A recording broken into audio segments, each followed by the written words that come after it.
There's no reason that oil, if we had plenty of it, shouldn't be at $30 or $40 a barrel. But, we have every single country that produces oil producing as fast as they possibly can. We're absolutely at capacity in most of those countries. There's just a couple that have a little bit of swing capacity. That's Saudi Arabia, Russia to a similar extent, but maybe not quite as much. And here's the thing. Saudi Arabia does have additional oil they can supply, but it's the kind of stuff nobody wants. It's heavy, it's sour, it's nasty stuff. They'll sell you all you want, but people don't have refineries that are tuned to take that grade right now. There are some, but the stuff that we're short on is light, sweet crude, the good stuff. And that tells us where we are in this story as well. So my vision here is that we are absolutely, whether it's this year or 10 years or 20 years, that's a blink of an eye, we are going to be wrestling with a worldwide recognition and then response to insufficient supplies of the type and quantities of oil that we need in order for our financial and economic system to function like we want it to, maybe even like we need it to. Well, Chris, that's a shocking statistic. Now, you're saying 150 barrels per day, not 150,000 barrels per day are coming out of those Bakken wells? I mean, that's a joke. 150 barrels a day? Out of each well. I mean, that's a joke. Okay. Out of each well. We used to, when we drilled Spindletop or Prudhoe Bay or out in the Ghawar field in Saudi Arabia, a decent well is producing 10,000 barrels a day, maybe as much as 20 or even 30,000 barrels a day. That's a well. Yeah. Okay, point well taken. All right, well, one of the things that I love about you, too, is that you focus on this ever-expanding credit market in the Federal Reserve and fiat currency, and you've said, I'm going to quote you here, quote, "I've lost faith that our currencies will be managed toward anything but oblivion." So you're well aware of what these central banks have done to humanity and to the sovereignty of the people of this country, as the Federal Reserve pretty much runs the show. Can you talk a little bit about our choice? What ability do we have to take our system back? I mean, I see this as a twofold problem. We've got the energy problem, or this peak oil problem that you're describing, and we also have this fiat currency problem. As to your point, they're probably going to drive the dollar right into the ground. What do people do? Well, two questions. I mean, if you're asking, what is the larger solution to this, to me that's very simple.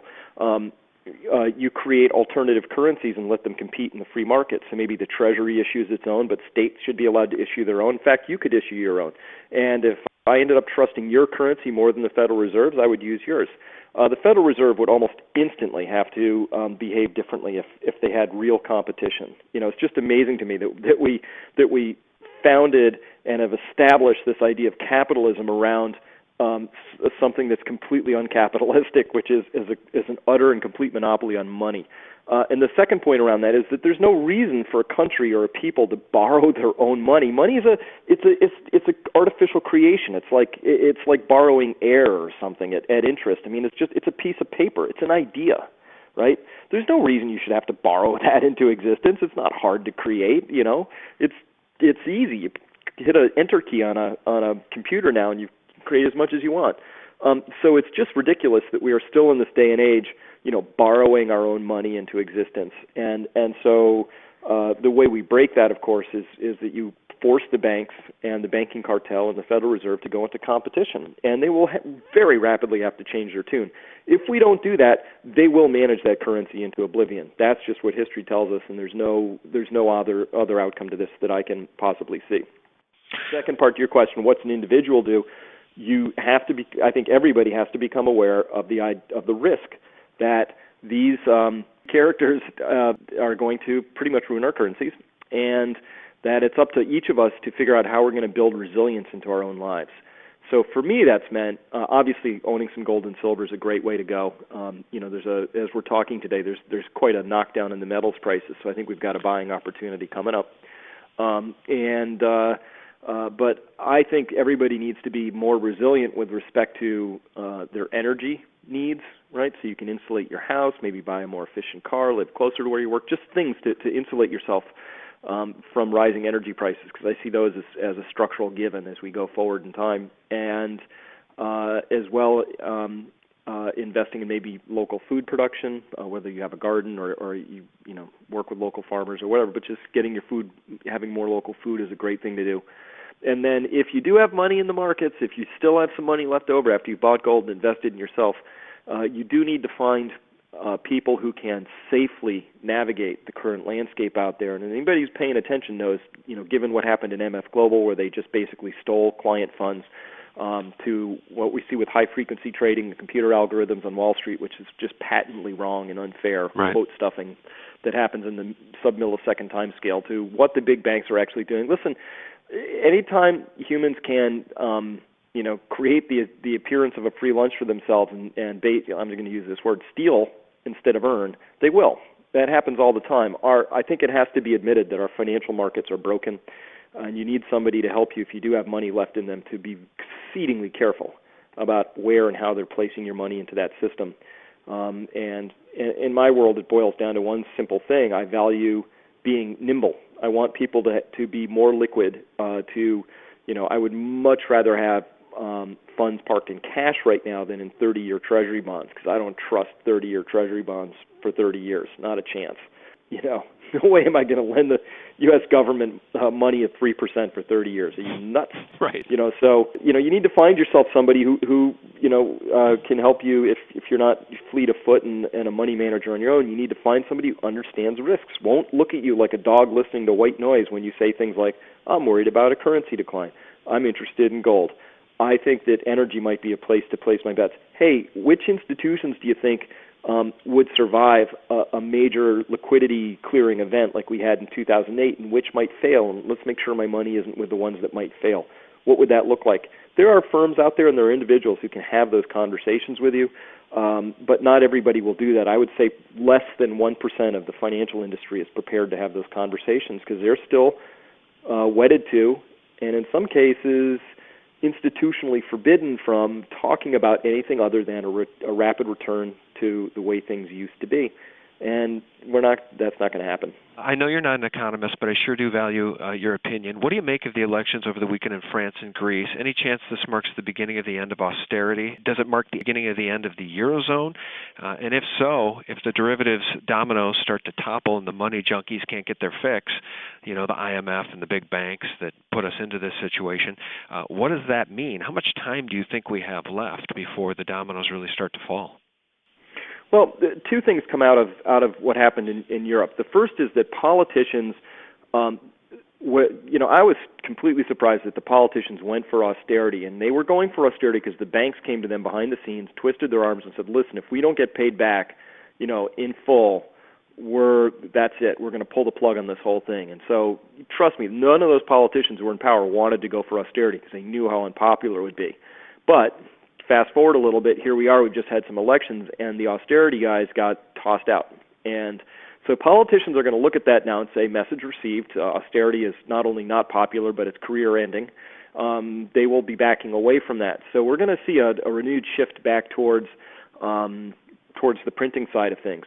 The second thing around that is that I've never, ever thought that we would ever go down the deflation route because it will be so exceedingly painful if we do. If we have a full massive wipeout of over-leveraged debts, we're going to find ourselves rapidly in a situation where institutions are failing, governments are failing, countries are failing, war becomes more possible, all kinds of really unpleasant things happen.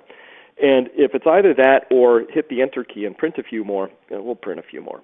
So I'm seeing these elections as a fairly clear sign that we're going to go a little bit further down the road of printing. It doesn't matter that printing hasn't worked at this point. It doesn't matter that printing was what got us into this trouble in the first place. Those are irrelevant details to the architects of all of this. They would instead just prefer to make sure that they can keep things going for another month, a quarter, a year, whatever. They'll keep printing in an effort to do that. As we're doing that, though, printing, my prediction is that the economy, the real one, is still going to be limping along and doing very poorly because guess what? We've never ever had a return to solid structural economic growth with oil at $100 a barrel. Inflation adjusted through all of history, it's never happened. So it would have to be a first time in history kind of an event for us to have a real big recovery with energy prices at these levels. It could happen. It's not entirely impossible, but it's improbable to me. It's very much unlikely. So I'm looking at Europe as a pretty clear warning sign that we're headed towards the next round of QE, LTRO in Europe, whatever those acronyms we want to use, but it's money printing by any other name. Okay. Well, Chris, you've been very generous with your time. I want to wrap up, and I want to leave everybody with this quote from you and any reaction you might have to it. You've said, if you expect the future to look like the past, you're likely to be disappointed. Why don't you leave the audience with what that means? I stand by that. For me, the future is actually very exciting. There's extraordinary opportunities coming, and there are challenges too. But for people who are playing the old game, which is close their eyes, cross their fingers, hope that the future just ends up, getting back on track so it can resemble the past, a lot of disappointment there. Investments aren't going to work the same. The types of jobs that were high-paying in the past may not be there or high-paying in the future. There will be all kinds of new opportunities erupting out of the margins that they'll be missing out on. So my story is really one of saying, listen, there's change coming. Could be disruptive, doesn't have to be, but it's change anyway, whether we wish it to be there or not. And so for those who can see that change coming early, they have a better than even possibility of having a very high quality of life, of preserving their wealth, maybe even of growing it, of making the right investment choices, and hopefully of enjoying their life. Because to me, this is not a period to hunker down. The wave is breaking. It's time to surf. So yes, my role in life is to help people see how the future is going to be different and to position themselves for it. Well, we sure do appreciate everything that you're doing. You've really opened my eyes in a lot of ways, and thanks for schooling me on the peak oil concept. I had questions about it, and you've really helped us level set in the audience, too, I think. Tell folks where they can find you, and please tell us about that book, too, The Crash Course. That's available on Amazon, isn't it? It is. It's available pretty much anywhere, but if you just the Crash Course and you use my name, Chris Martenson, you'll get right to it. And the website is chrismartenson.com. Martenson spelled Martenson.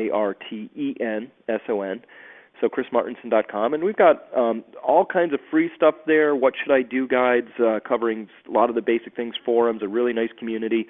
And then I also have a subscription newsletter service where we're tracking all of these things in real time as they unfold for people.